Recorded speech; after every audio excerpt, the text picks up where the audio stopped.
তোমরা ছেলেরা আব্বা বুঝতেছো না, কোনোভাবেই তোমাদের অনেক ছেলেকে পাথর ভাঙ্গা যায়, তোমাকে দিল নড়ে না, পাহাড় ভাঙ্গা যায়, তোমাকে দিল নড়ে। 5 ওয়াক্ত নামাজের আজান চারিদিকে, কমপক্ষে তোমার কানে না হয়তো কাছাকাছি কমপক্ষে 10টা মসজিদের আজান আসে, কিন্তু তোমারে আল্লাহ তাআলা এমন মোহর মাইরা দিছে তোমার কানে। তোমার উপরে খোদার এত বড় লানত করছে যে এক বেলা আজান তোমার কানে ঢুকে। খোদার এত বড় কসম। এত মসজিদ চারিদিকে, কিন্তু তোমার কপালে একটা সেজদা জোটে। কি পরিমাণ অভিশপ্ত জীবন, কি পরিমাণ অভিশপ্ত জীবন। এজন্য বলতেছি আব্বা, গুনাহ বাড়ায়ও। আল্লাহর নাফরমানি যে যত বাড়াবেন, কসম আল্লাহ, নেক কাজের যোগ্যতা তত কমতে থাকবে, কমতে থাকবে। ওয়ালা তাকুনু কাল্লাযীনা নাসুল্লাহা ফাআনসাহুম আনফুসাহুম। আল্লাহ তাআলা বলে, বান্দা তুমি আমাকে এই পরিমাণ ভুলে যেও না। বেশি দিন যদি আমাকে ভুলে থাকো, একদিন আমি তোমাকে তোমার পরিচয় ভুলায় দেব। তোমার যে মূল পরিচয় সেটা আমি ভুলিয়ে দেব। মূল পরিচয় কি? আমি মুসলমান। মূল পরিচয় হলো আমার মৃত্যু হবে। মূল পরিচয় হলো আমার আখিরাত আছে। মূল পরিচয় আমার বিচারের মাঠে আমাকে দাঁড়াইতে হবে। মূল পরিচয় হলো আমাকে আমলনামা হাতে নিতে হবে। মূল পরিচয় হলো আমাকে মিজানের পাল্লার সামনে আমার আমল ওজন হবে। মূল পরিচয় হলো আমাকে ফুলসেরাত পার হইতে হবে। এই কথাটা, এই ফিকিরটা, এই অনুভূতিটা আল্লাহ বলেন একদিন আমি তোমার কলিজার থেকে সরাই ফেলব। ফলে তুমি দুনিয়ায় শুধু ভোগ করবা, দুনিয়া ভোগ করবা। আমি দুনিয়া ভোগ করতে দেব, কারণ আমি আল্লাহ তাআলা 60 বছরে যে নাস্তিক কোনোদিন আমি আল্লাহকে স্বীকারও করে নাই। দেয়ার ইজ নো গড, আল্লাহ বলতে কিচ্ছু নাই, এ কথাও যে বলে, আমি তাকে রিজিক দিচ্ছি। তোমারে দিব না কেন? আমি তো কুকুর বিড়ালকেও রিজিক দিচ্ছি, জন্তু জানোয়ারকেও রিজিক দিচ্ছি। কাফের মুশরিক বেঈমান তো আমার সামনে, আমি আল্লাহর সামনে মূর্তিরে পূজা করে, আমার সামনে মূর্তি বানাইলাম আমি, মাথা নোয়ায় সে পাথরের মূর্তি, মাটির মূর্তির সামনে, আমি তবুও তো তাকে রিজিক দিচ্ছি। তো তোমাকে দেব না? আচ্ছা, দুনিয়া আমার কাছে এতটাই ফালতু যে এটা আমি একটা জানোয়াররে খাওয়াইতো আমার কোনো আপত্তি নেই, তো তোমারে খাওয়াইলে সমস্যা। কিন্তু আমি আখিরাত বুঝ না পাইয়া, হিসাব না নিয়া দেব না, আমি দেব না বান্দা। এই জন্য ভাই গুনাহ বাড়াইতে না, গুনাহ বাড়াইতে না, গুনাহ বাড়াইতে না, কোনোভাবেই না। আর কোনোদিন মনে করো আমি আর বলতে পারলাম না, তুমিও আর শুনলাম না, কিন্তু এই একবার কথাটা বললাম, মনে রাখো, গুনাহ যখন কারো বাড়তে থাকে, তার উপরে সবচেয়ে বড় যে লানত, সেটা হলো আল্লাহ তাকে আখিরাত ভুলায় দেয়, আত্মপরিচয় ভুলায় দেয়। তার ভিতরে আর মনে পড়ে না সে মুসলমান, তার মৃত্যু হবে। ওই বাবা, সরো এখান থেকে, কথা বলো কেন? কিন্তু যাও, উঠো এখান থেকে। তাইলে অতএব এটা জরুরি। আমার কথা হইলো, আপনি ঘাটতি আছে, কমতি আছে, দুর্বলতা আছে আমাদের, আমারও আপনারও ভুল ভ্রান্তি আছে, পিছলা খাইয়ে পড়া আছে, মানে গুনাহ আমারও হয় আপনারও হয়।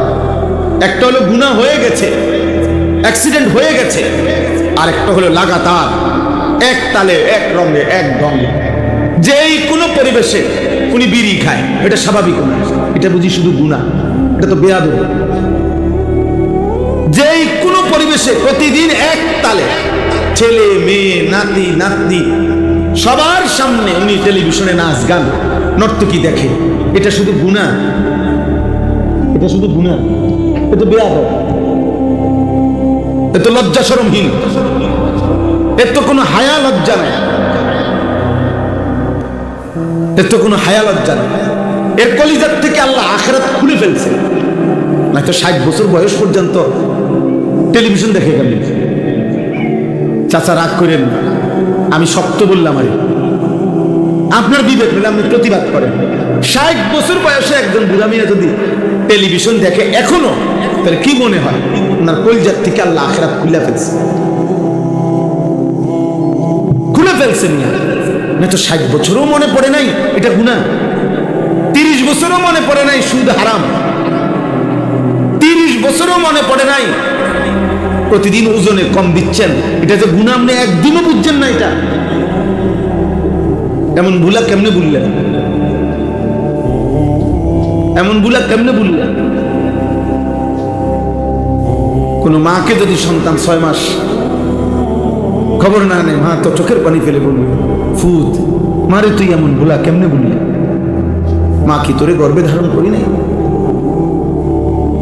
মা কি তোরে 2 বছর বুকের দুধ পান করাই নাই?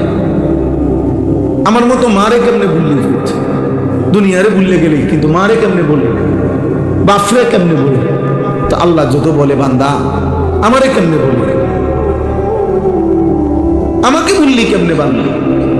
কিন্তু তোমারে যে আখিরাত ভুলাই দিছে, তোমার অনন্তকাল জাহান্নামের আগুনের জন্য তোমারে যে রেডি করতেছে, এটা অনেক বড় বিপদ, অনেক বড় বিপদ। বলে এরকম কেমনে হইলা? কেমন 365 দিনে 1 বছর একদিনও মনে পড়লো না আমি একটা মুসলমান, আমার উপরে ফজরের নামাজ ফরজ? আপনার 1 মিনিট ভাবেন তো কিভাবে সম্ভব ভাই? এটা চিন্তা করেন না ভাই। এই কেমন মুসলমান, এই কেমন মানুষ, এই কেমন ঘর, এই কেমন আব্বা মা? এই পোলাটা আজকে 1টা বছর কোনোদিন বাপ মার চোখের সামনে, আপনারা জীবিত বাপ মা, ওনারা জানে এটা, ওই ঘরে ঘুমায় পোলাটা, মেয়েটা ছেলেটা 1 বছরে কোনোদিন একদিনও ফজরের নামাজ পড়লো না বাপ মা। ঠিক আচ্ছা, এটা মানেন কিভাবে? কি মনে করেন কিভাবে সম্ভব? এটা কিভাবে সম্ভব? এই বাবা মা কেমনে বলে আমরা মুসলমান? এই সন্তান কেমনে বলে আমি মুসলমান? নবীজি স্পষ্ট বুখারীর হাদিস, নবীজি বলছে এশার নামাজ আর ফজরের নামাজের জামাতে আসে না, কষ্ট হয় ওদের যারা মুনাফিক। একেবারে সাফ হাদিস, নবীজি বলছে ফজরের নামাজে যে অনুপস্থিত সে মুনাফিক। একবার না, নবীজি এটা একাধিকবার বলছে, একাধিকবার বলছে লা ইয়াশহাদুহুমা মুনাফিকুন। এশার নামাজ এবং ফজরের নামাজের মসজিদে আসে না মুনাফিক। হযরত আব্দুল্লাহ ইবনে ওমর বলছেন ইজা ফাকাদনাল ইনসানা ফিল ফজর আসানা বিহি যান। নবীজির জামানায় আমরা যদি কাউকে ফজরের নামাজে অনুপস্থিত দেখতাম, 2 দিন 1 দিন 3 দিন না দেখলে খোদার কসম তিনি বলেন আমরা তাকে মুনাফিকই ভাবতাম। আমরা বলতাম যে ওয়া ওয়া মসজিদে আইয়ে না ফজরে, তো অন্যরা বলতো বুঝছো না, তো মুনাফিকের জন্য এইভাবে বলতেন। ফজরের অনুপস্থিত দেখলে ওনারা মুনাফিক পাতেন। তো বেঈমান বলে কি, হে মুহাম্মদ কোন দিন আসবে আযাব? কিয়ামত হবে কোন দিন? ইসরাফিল ফু দিবে কোন দিন? কোন দিন কও, এখন কও, এখন ফু দিতে কও, চাই আজ এখন আযাব আসতে কও। নাউযুবিল্লাহ। শেষ কথা হলো আল্লাহ বলেন কুল ইন্নামাল ইলমু ইনদাল্লাহ ওয়া ইন্নামা আনা নাযীরুম মুবিন। আল্লাহ বলে বন্ধু, দিন তারিখ সন তারিখ নির্দিষ্ট সময় ওরা যতই বলুক জানতে চাক, আপনি বলবেন এক কথা যে প্রকৃত দিন তারিখ, কোন দিন ইসরাফিল ফু দিবে, কোন দিন হাসরের মাঠ কায়েম হবে, এটার একমাত্র জ্ঞান আছে শুধুই আমার আল্লাহর নিকট। আর আমার দায়িত্ব আমি তোমাদেরকে স্পষ্ট আল্লাহর পথে ভয় দেখাচ্ছি, ভয় প্রদর্শনকারী আমি। আমার দায়িত্ব 1000 বার 1,00,000 বার যতক্ষণ আমার হায়াত আছে আমি তোমাদেরকে কবরের ভয় দেখাবো, জাহান্নামের ভয় দেখাবো, আখিরাতের ভয় দেখাবো। এটাই আমার দায়িত্ব। এটাই কার দায়িত্ব? নবীর দায়িত্ব। নবীর পরবর্তী ওয়ারিস হিসাবে আমাদের ওইটা দায়িত্ব।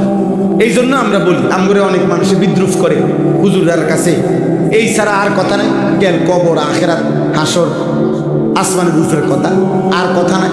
আর কথা তো বলি না ভাই, আরো লোক আছে। ডাক্তার সাহেবরা আপনি কোনোদিন বলেন না কেন সারাটা জীবনই প্যারাসিটামল না ভালো ইয়ে করে রইলেন? আর কথা নাই আপনার দ্বারা? আপনি একটা বিল্ডিং বানান না কেন? ইঞ্জিনিয়াররা বলেন না কেন সারা জীবন আপনি বিল্ডিং লইয়া পড়ে থাকলেন?